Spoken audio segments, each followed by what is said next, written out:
আরে বৌমা, এই সাজে তুমি কোথায় যাবে? কেন মা, সেই কৈফিয়ত কি তোমাকে দেবো নাকি? দেখো বৌমা, তুমি কিন্তু ভুলে যাচ্ছ, বাড়ির বৌমা এসে পোশাক করে বাড়ির বাইরে বেরোতে নেই। দেখো মা, একটা কথা মাথায় রাখবে, আমি কি পরবো না পরবো সেটা আমার ব্যক্তিগত ব্যাপার। এই ব্যাপার নিয়ে তুমি কখনো বলতে এসো না আমাকে। আচ্ছা ঠিক আছে, আর কোনোদিনের জন্য কোনো কিছু বলবি না।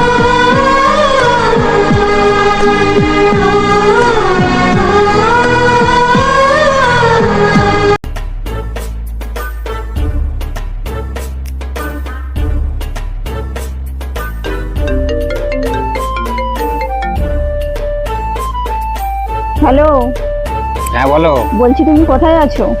আমি একটু বন্ধুদের সাথে আড্ডা দিচ্ছি। ও আচ্ছা, বলছি শোনো না, আর তুমি বাড়ি ফেরার পথে না 2 প্লেট চাউমিন আর 2টো এগরোল নিয়েছি। আজকে না আমার রান্না করার একটু সময় নেই। আচ্ছা আচ্ছা ঠিক আছে।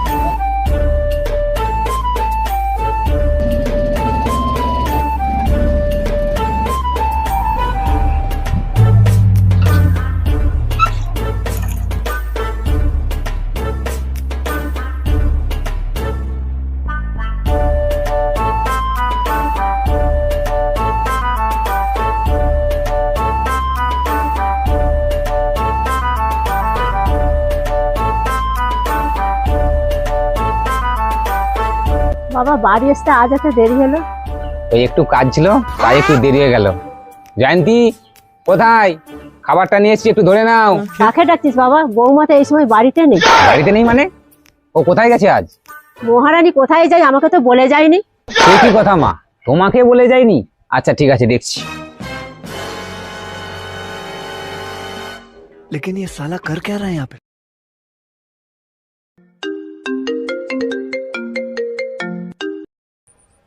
হ্যাঁ বলো।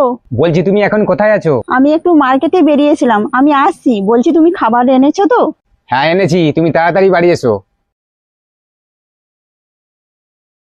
ওই তোর ছেলে, বৌমা বাড়ি চলে এসছে।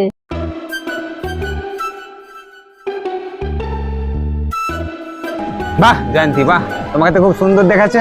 তা কোথায় গিয়েছিলে? মার্কেটে? তোমাকে তো আজকে খুব সুন্দর লাগছে। তা যেখানে মার্কেটে কেনাকাটা করতে গেছিলে, ওখানে মার্কেটের মানুষ কি বললো? একজন 50 বছরের বয়স্ক মানুষ তোমাকে বৌদি বলে সম্বোধন করলো। বৌদি, তুমি এই ফেস ওয়াশ সারা লাভলিটা নিয়ে যাও, তোমাকে খুব সুন্দর লাগবে। আর তুমি কি করলে? ঠিক করে হেসে বাড়ি চলে আসবে। ওই 50 বছরের বয়স্ক মানুষটা যে তোমার বাড়িতে চলে আসবে না, কে বলতে পারবে?